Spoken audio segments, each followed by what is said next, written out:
Halo guys, selamat pagi, sore, dan malam, dan selamat datang di The DDIP Talks. Kenalin, nama gue Nasyona Tania, biasa dipanggil Tania, dengan NIM 21104111008. Dan hari ini gue gak sendirian, gue ditemenin sama partner gue nih. Kita langsung kenalan aja semua orangnya. Siapa sih namanya nih? Halo guys, kenalin, gue Maulana Sumadewa Iskandar, biasa dipanggil Maul, dengan NIM 21104111106. Nah, di sini gue sama Tania bakal nemenin kalian seperti biasa nih. Oke, hari ini kita mau bahas apa sih, Ul? Kayaknya menarik banget gak sih topik kita kali ini? Jelas, menarik banget. Seperti biasa kita bahas soal politik. Kali ini kita mau bahas ekonomi politik nih, tapi tunggu dulu. Yang kita bahas gak secara langsung tentang ekonomi politik, tapi kali ini bakal lebih seru lagi, karena yang kita bahas ini lewat film. Bener banget, jadi hari ini kita tuh bakal bahas isu politik pakai film sebagai referensinya. Nah, gila gak sih itu? Jadi, ngomong-ngomong sebelum kita mulai membahas, film ini tuh udah dapet beberapa nominasi. Dan salah satu nominasinya itu adalah nominasi film terbaik di Oscar. Dan dia juga udah pernah masuk ke Cannes Film Festival. Kalau misalnya kalian nggak tahu Cannes Film Festival, itu tuh salah satu festival film yang diadakan di Prancis dari 2003. Dan banyak banget film-film Hollywood yang udah masuk ke dalam festival itu. Nah, berarti kan film ini bagus, super bagus banget gitu kan. Nah, boleh kali Ul bisikin judulnya ke para pendengar nih, biar pada tahu. Jadi nih, judulnya tuh Parasite atau Parasit bacanya ya. Itu keluar tahun 2019. Kalian pasti pada tahu kan, seenggaknya pernah denger nih. Itu film bener-bener keren banget. Yes, betul sekali. Film yang akan kita bahas kali ini adalah film Parasite karya Bong Joon-ho dari Korea Selatan. Tapi kayaknya bahas kayak gini tuh gak asik kalau cuma berdua doang. Jadi gue ajak 3 teman lainnya buat ikut gabung ke dalam obrolan kita hari ini. Tapi sebelum kita mulai ngobrol, enaknya kenalan dulu gak sih? Jadi iya, tak kenal maka kata saya. Jadi mari kita kenalkan dari samping Maul dulu. Ada siapa nih? Yo, itu siapa dong yang ditutup mukanya? Bukan dong. Wah.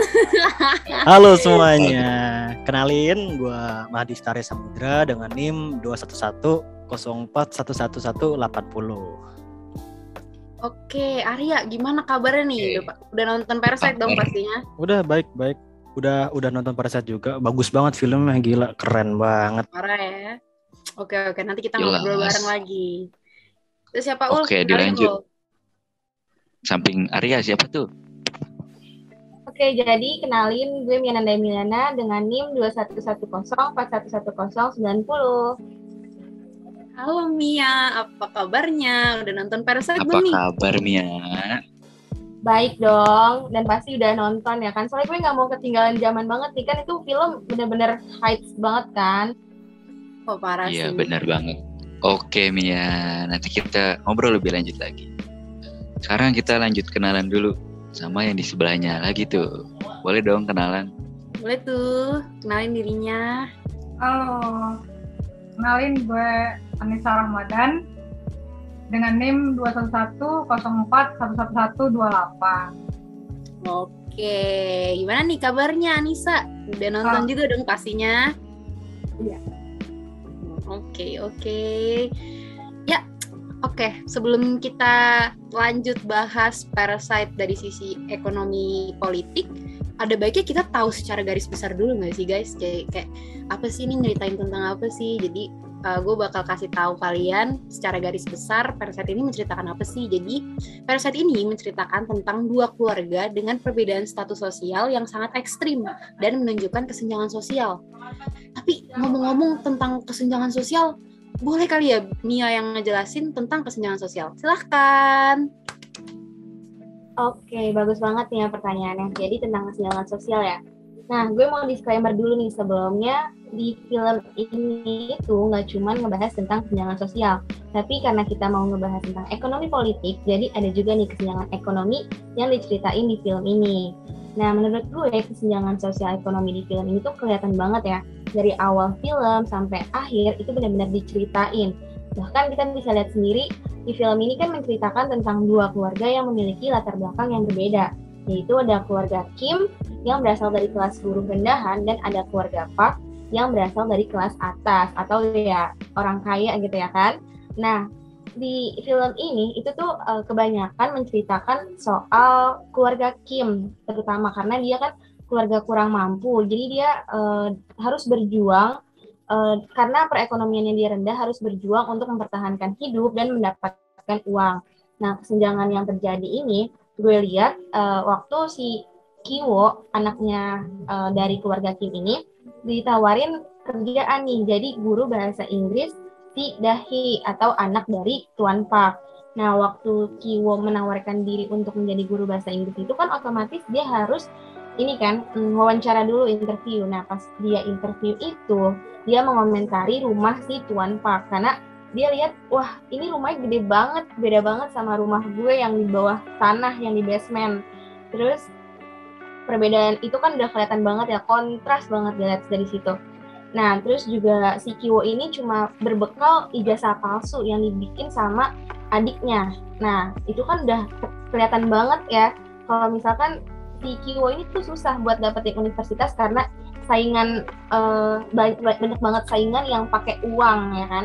Terus di film ini juga ada scene yang relate banget sama kehidupan kita, yaitu ada waktu Chung Sok itu dia bilang kayak gini, jika aku kaya aku akan menjadi orang baik. Nah, di situ aja udah relate banget nih, ngerasa kayak ada benernya juga sih ya, karena kalau kita punya duit nih, jangankan mau bantu orang, buat makan sehari-hari aja kadang udah susah banget kan, nggak cukup gitu. Bener nggak sih? Bener banget. Nih, sih, gue sampai speechless nih denger paparan lu karena sekeren itu. Terus bener banget dan make sense banget. Gue setuju di bagian ada beberapa scene yang terlihat kontras perbedaannya. Kadang niat hati kan mau bantu ya, tapi diri sendiri aja kadang gak ketolong. Gitu gak sih mindsetnya? Aduh, makin panas dan makin menarik aja nih bahasannya. Gimana Ul? Keren banget ya? Sampai diem aja gitu loh. Pasti lagi terkagum-kagum ya. Asli, kan kece banget. Ini asli sih. Dari sini, ini sebuah film yang orang tahu serunya doang gitu kan. Padahal ada banyak nilai dan sudut pandang yang bisa kita kaji nih. Salah satunya juga dari ekonomi. Kan kelihatan banget tuh cara mereka bertahan hidup. Walau harus nyingkirin saingannya dengan difitnah tuh. Tapi boleh kali nih yang kalau soal ekonomi gini dijelasin sama Bang Arya nih, ahlinya nih.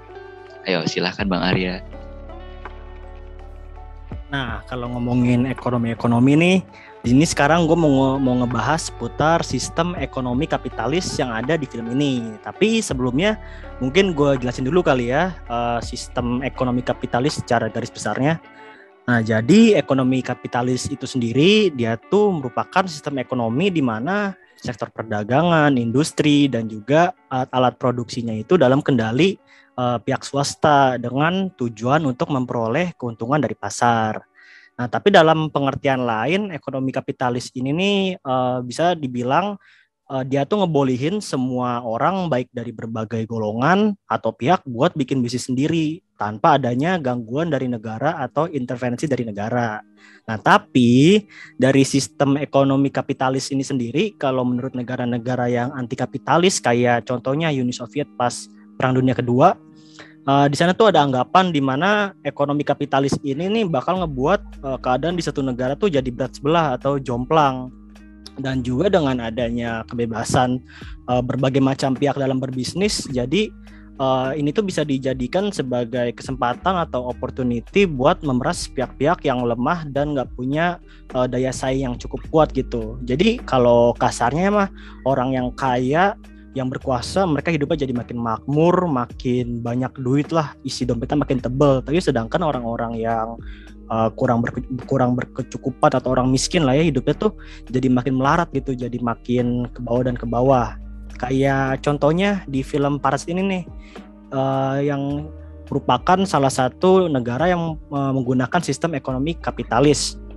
Kayak yang tadi sebelumnya Mia udah jelasin ya, di film ini tuh terjadi suatu kesenjangan sosial masyarakat akibat dari nggak seimbangnya ekonomi masyarakat di sana. Kayak contohnya tadi ya, di keluarga si Kim Ki-taek ini yang merupakan orang miskin, dia tuh hidupnya tuh serba kekurangan. Kayak contohnya dia tuh mau makan aja harus nyari kesana sini, terus kalau hujan rumahnya benar-benar banjir sampai kerendam, terus kalau mau internetan juga harus ngambil wifi orang lain.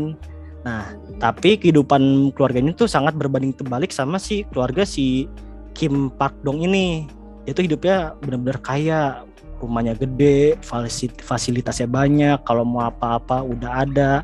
Jadi itu benar-benar nggak seimbang gitu, sangat kontras perbandingannya. Kalau dari gue gitu aja sih. Oke, makasih buat Arya. Ini keren banget sih. Bahasannya makin luas nih. Tapi itu emang kelihatan jelas banget kontrasnya kan dari dua keluarga itu secara ekonomi. Ya nggak Tania?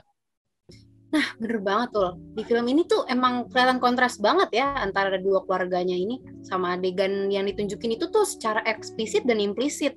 Selain kesenjangan sosialnya yang kuat banget, gue tuh suka ngeliat ada scene yang nunjukin kalau siapa tuh pemeran utamanya Kiwoo, yang pemeran utama cowok, dia itu kayak ngenalin keluarganya buat kerja di situ juga. Tapi apa ya istilahnya? Aduh, kita langsung tanya aja kali ke Bian ya. Gimana Bi, gimana? Yuk boleh sharing. Itu namanya nepotisme, Tanya. Oh, oke. Boleh lanjut Bi. Di film Parasite ini yang paling gua lihat itu sisi nepotismenya, di mana si Kiwoo tadi anak laki-laki dari keluarga Kim itu menggunakan kesempatan dia sebagai pengajar bahasa Inggris privat di rumahnya keluarga Park, lebih tepatnya buat pengajar bahasa Inggrisnya anak perempuan pertamanya ya. Nah, dia mengasuhin identitas adiknya sebagai sarjana seni terapan di Universitas Amerika, namanya Universitas Illinois. Terus rantai rekomendasi dari orang-orang terdekatnya si Kiwoo tadi itu kan identik banget sama nepotisme ya, karena orang-orang terdekat dia akhirnya bisa bekerja semua di rumah keluarganya Park.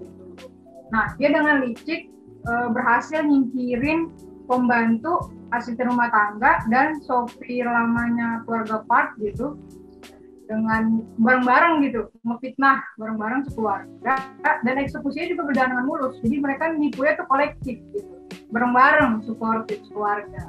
Mereka gelap mata karena ya dihadapkan dengan kesempatan bahwa mereka bisa mengubah taraf hidup nih secara instan. Ini kan realitas banget gitu ya di tengah masyarakat. Kalau kita nih misalnya nanti kita mau kerja gitu, kita gampang masuk perusahaan atau kita gampang punya jabatan di pemerintahan kalau kita punya orang dalam, istilahnya mah privilege gitu kan. Ada yang sokong kita gitu dari belakang. Jadi kalau diperhatiin juga di film Parasite itu banyak scene yang nyorot tangga. Nah kalau kata gue sih ya, tangga ini tuh khas banget akan adanya hierarki kelas sosial gitu ya. Ini kritik halus banget buat pemerintah karena ada kesenjangan sosial, ketidaksetaraan, ketidakadilan di tengah masyarakat. Terus kritisi juga buat elit-elit politik, para petinggi negara, orang kaya juga sebagai simbol kapitalisme, bahwa mereka tuh ya bisa ngelakuin apapun aja dengan harta dan jarang sekali mikirin orang-orang miskin. Terus nepotisme di film ini itu ditunjukkan dengan sikapnya si Kiwoo dalam mementingkan keluarganya sendiri. Ini juga sering kan ditemuin di instansi-instansi gitu kan. Tadi yang perusahaan atau pemerintahan gitu. Jadi diambil orang-orang yang berada di situ tuh diambil berdasarkan bukan kemampuannya gitu, tapi karena ada orang dalam. Nah, jadi banyak orang-orang di luar sana yang punya kemampuan, dia malah nganggur, nggak kerja, padahal udah kerja keras gitu kan, nyari-nyari kesana kemari, tapi kalah saing karena ada oknum-oknum yang menjalahgunakan kekuasaan. Waduh, paparannya keren banget sih Bi, dan gue setuju banget sih. Belakangan ini tuh kayak banyak kayak mahasiswa atau sarjana yang udah lulus tapi malah berujung gak mendapatkan pekerjaan karena mereka juga gak punya koneksi atau orang dalam gitu. Jadi skill dan kemampuan mereka yang udah mereka bangun selama mereka kuliah malah jadi sia-sia karena kalah sama mereka yang dapet privilege atau bisa dibilang nepotisme itu yang tadi lu jabarin. Gitu sih gue. Paparan temen-temen kita hari ini keren banget dan sangat insightful. Kayak dari tadi kita dapet ilmu sampai menurut gue sampai kayak kita bahas nepotisme, bahas ekonomi kapitalis, kita bahas kesenjangan sosial, dan kesenjangan sosial sendiri itu aja dari tadi tuh Mia ngejelasin tentang kesenjangan pendidikan juga, kesenjangan ekonomi juga, lengkap banget pokoknya. Aduh hari ini. Terus juga menurut gue tuh film Parasite ini bukan cuma sekedar untuk hiburan jatuhnya ya, tapi juga banyak ilmu sosial dan politik yang bisa kita petik dari film ini, terutama dari film Parasite yang lagi kita bahas sekarang. Asli keren banget sih ini, relate. Jujur film ini banyak banget pandangan yang bisa kita kaji sebenarnya ya. Betul. Masih banyak kayaknya yang bisa kita bahas sekarang, tapi kayaknya sekarang sampai sini dulu kali ya. Tapi ngomong-ngomong soal privilege tuh, gue pernah dengar seorang wisudawati kalau nggak salah. Di video dia bilang, teman-teman berwirausaha itu tidak sulit asal kita tidak merintisnya dari nol. Jadi itu menggambarkan ya. Bener sih, setuju sih. Kalau dari nol kan sulit banget. Kalau ada privilege atau orang dalam atau yang lain lah kan lancar terus ya, dari mana aja ada dukungannya gitu kan. Ya, jadi simpelnya ada modal, ada hasil lah ya. Harus banyak modal dulu gitu. Benar. Kayak kita sekarang nih mungkin kita nggak butuh motivasi kali ya, kita butuh modal sebenarnya. Ya. Oke. Jadi sebelum kita menutup sesi malam ini nih, ada pesan dan kesan nggak tentang film Parasite dari pandangan ekonomi politik, khususnya untuk narsum-narsum kita yang keren banget, udah ngasih paparan yang kece-kece. Iya, silahkan dari Arya dulu mungkin. Kalau dari gue ya, mungkin ya film Parasite ini nih sangat membuka mata-mata orang-orang ya tentang adanya ya seperti yang tadi dibilang, adanya praktik nepotisme gitu di dalam kehidupan, nggak cuma dalam keluarga tapi juga dalam kerjaan, seperti yang udah tadi dijelasin sebelumnya ya. Orang udah kuliah capek-capek segini, bayar segini, tahu-tahu yang diterima kerja cucunya dari pemilik perusahaan, kan nggak lucu ya gitu. Iya benar. Kita percuma udah punya CV bagus-bagus, pengalaman organisasi sana sini, terus juga udah ikut webinar sana sini, ujung-ujungnya nggak dihargain. Ya gitu aja sih. Wah, benar sih, emang setuju banget. Benar banget. Keren banget. Oke. Kita lanjut ke Mia. Gimana nih kesan-kesannya? Kesan-kesannya sih ini benar-benar ini banget ya, kayak tereksplisit dan implisit banget buat protes pemerintah gitu ya kan tentang kapitalis itu loh, ekonomi kapitalis. Karena kelihatan banget, jadi biar pemerintahnya tuh sadar, tapi gimana caranya kita membungkus film ini tuh dengan komedi tapi ada kritis ke pemerintahnya gitu. Jadi itu sih yang gue ambil dari film itu tuh cuman itu. Bener banget nih, sumpah. Gue baru sadar juga kalau ini tuh ternyata bentuk kritik ya dari masyarakat Korea Selatan untuk pemerintahnya karena ekonomi kapitalisnya yang berat sebelah kayak Arya yang bilang itu tadi, jomplang. Bener banget sih, gue setuju banget sih. Keren banget. Oke.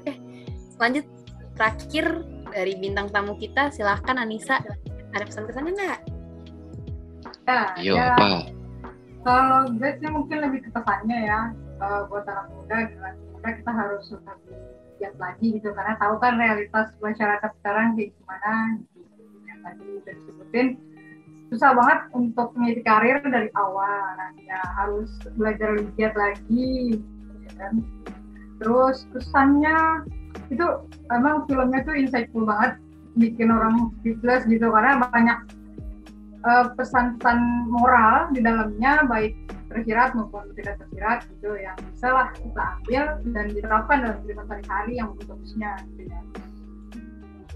Wah, terima kasih keren. Untuk semua narsum kita hari ini yang udah ikut andil dalam meramaikan pembicaraan kita hari ini. Seru banget sih hari ini, nggak sih Ul? Aduh seru banget. Asli, makasih banyak nih buat teman-teman kita yang udah mau hadir sekarang nih, udah ngeluangin waktunya di masa-masa kalian kan pada kuliah pastinya kan ya.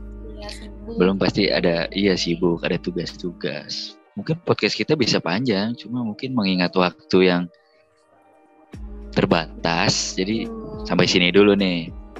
Ya, saksikan podcast kita yang lainnya di DDIP Talks. Thank you guys. See you later. Dadah.